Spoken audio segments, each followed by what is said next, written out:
The cheapest country on our planet is called Uzbekistan, officially known as the Republic of Uzbekistan. It is one of the key countries in Central Asia, covering a vast territorial area of approximately 450,000 square kilometers, making it quite expansive in this regard. However, due to deserts and mountains that shape its landscape, not all parts of the country are suitable for human habitation. About 36 million people live in this extensive land, making it the most populous country in Central Asia. As expected, the capital, Tashkent, is the most popular city in Uzbekistan and often serves as the initial destination for visitors. Tashkent, especially during the Soviet era, had significant importance as a trading center. In fact, it was the second most populous Soviet city after Moscow and St. Petersburg. Today, Tashkent is home to approximately 3 million inhabitants. Uzbekistan doesn't have a coastline along the seas. It only has lakes and rivers within its borders. Among them, the Aral Sea stands out, which used to be one of the largest lakes in the world, referred to as a sea at one point. Unfortunately, it has since diminished, becoming a shadow of its former self.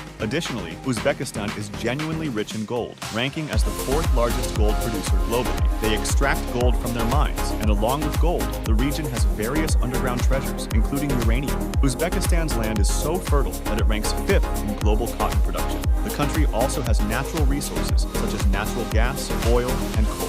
Looking at Uzbekistan's history, we find that it was once the most popular life center in Central Asia, a trading hub that merchants considered a center between China and Europe on the Silk Road. Cultural interactions were also quite common. The lands of Uzbekistan became rich and prominent, attracting great rulers like Alexander the Great and Genghis Khan. Especially the Mongols sacked and deeply affected Uzbekistan throughout history. After this period, the great ruler Timur dominated Uzbekistan, fostering the arts and culture. Timur brought scholars and philosophers from many parts of the world to Samarkand, ensuring the development of culture. Timur's era also witnessed the construction of significant Islamic schools in Uzbekistan. When you walk through Tashkent, you quickly notice that over 90% of vehicles on the streets are Chevrolets. This happens because there are high import tariffs on vehicles. The global automotive giant General Motors installed a factory in Uzbekistan and started producing Chevrolet cars with lower costs on domestically produced vehicles. Nowadays, the Islamic atmosphere in the region is preserved in all its glory.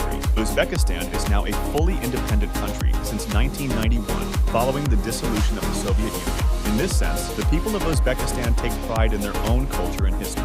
Apart from the capital, Tashkent, the country is home to other popular settlements such as Bukhara and Samarkand. Located in Central Asia, Uzbekistan borders Afghanistan and Turkmenistan to the south, Kyrgyzstan and Tajikistan to the east, and Kazakhstan to the west and north. If you plan to visit the country as a tourist, most nationalities can enter Uzbekistan without visa issues. However, if you plan to stay for an extended period or work there, you'll need to obtain a residence permit and a work permit. It's crucial to learn the official languages, Uzbek and Russian, as they are the 2 most spoken languages in the country. Additionally, over 90% of the population follows Islam, characterizing Uzbekistan as a Central Asian state that has embraced Islam. Uzbekistan is an efficiently modern country where people enjoy freedom in terms of attire and beliefs. Therefore, Uzbekistan leans more towards the cultures of societies like Kazakhstan and Russia than the Arab culture. Also, due to its proximity to places like Afghanistan, it might be considered unsafe, but that's not the case. Uzbekistan is one of the most livable countries among the nations of Central Asia. In fact, if you manage to earn US dollars here, you can practically establish your own kingdom in Uzbekistan, because like any other country, the power of money also opens many doors here. One of the first things that will catch your attention when visiting Uzbekistan is its bazaars, markets, and bread. There are many bakeries in various places where people make bread with enthusiasm. In Uzbekistan, you can find different types of bread with unique flavors that you may have never tasted before. The good thing is that you can easily buy these beautiful breads for around $1 each.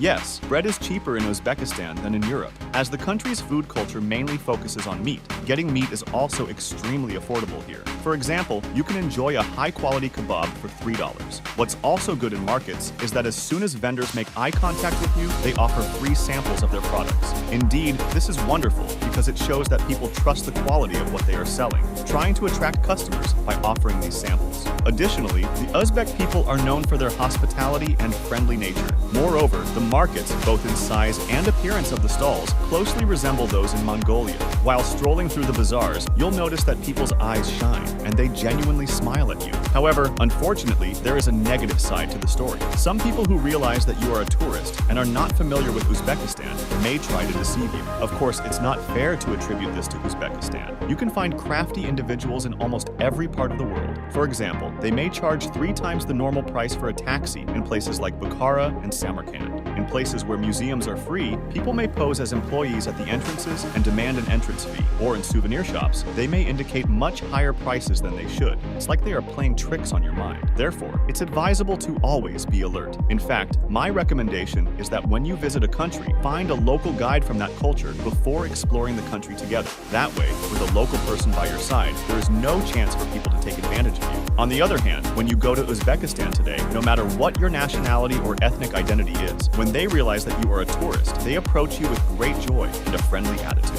They are happy because people from all over the world come to know their country, especially if you visit rural areas. Local families will surely want to welcome you, feed you, and make you feel at home. Their cuisine also features a unique specialty, which is meat dishes served with rice. One thing to note in Uzbekistan is that people there drink tea from morning to night. However, they don't consume just black tea, but also green tea abundantly. Moreover, they like to combine these teas with lemon or other flavors. By the way, let's not forget that horse meat and cumin are also widely used in Uzbekistan. If you happen to be a guest in someone's home in Uzbekistan, especially if that person lives in an apartment, you should definitely take off your shoes at the entrance. Especially if you go to the capital, Tashkent, and speak Russian fluently, you can quickly make friends and get closer to local residents. People in the capital mainly speak Russian in their daily lives. Someone who speaks Russian can easily integrate into Uzbek society, but there is an issue related to the climate. I advise anyone planning to visit Uzbekistan in midsummer to think twice because cities like Tashkent, Bukhara, and Samarkand become incredibly hot and humid. People are exposed to temperatures exceeding 50 degrees Celsius. Therefore, I suggest those who want to visit Uzbekistan do so between August and November. Of course, in a place with such scorching temperatures, you have the opportunity to taste a variety of nuts and fruits at very reasonable prices. If you love reading and taking photos, the heat may not matter much to you because Uzbekistan's historical heritage, shaped by the Silk Road, attracts people and makes it the tourist center of Central Asia. In the evenings, life in cities like Bukhara, Tashkent, and Samarkand doesn't stop. In these 3 cities, you'll find various establishments promising fun and delicious meals at night. For example, while having dinner at a restaurant, you may suddenly see Uzbek dancers presenting their unique dances in the square. Honestly, the exclusive dances of Central Asian culture significantly enhance the pleasure of watching compared to Europe. Central Asian dances are truly graceful, and the dancers glide across the stage like swans. Not only their dances, but also the traditional costumes they wear shine brightly. There are also no restrictions on alcohol in Uzbekistan. In the place you visit, you can consume alcoholic beverages such as vodka or whiskey to your liking and enjoy pleasant moments. According to your idea of entertainment, for example, you can also increase the fun in nightclubs because people in Uzbekistan like to have fun, and nightclubs, especially on weekends, get crowded. Additionally, the capital, Tashkent, suffered a devastating earthquake in 1966 with a magnitude of 8 on the Richter scale, and people still bear the weight of that earthquake. To give you an idea, during that earthquake, more than 36,000 buildings were destroyed, leaving over 300,000 people homeless. The earthquake was so powerful that even the aftershocks that followed measured a magnitude of 7. During that time, people in Tashkent described living in the city as living on the back of a crazed camel. Subsequently, Tashkent was rebuilt with substantial help from the Soviet Union. Today, houses in Tashkent mostly have 4 or 5 floors, not excessively tall. Many of them were built after the 1966 earthquake. These houses usually consist of minimal apartments. We're talking about 2-room apartments with a living room and a bedroom measuring around 70 square meters. These days, prices have risen due to the situation in Eastern Europe, as many Russians have moved to Uzbekistan. If you liked the video, subscribe to the channel, leave your like and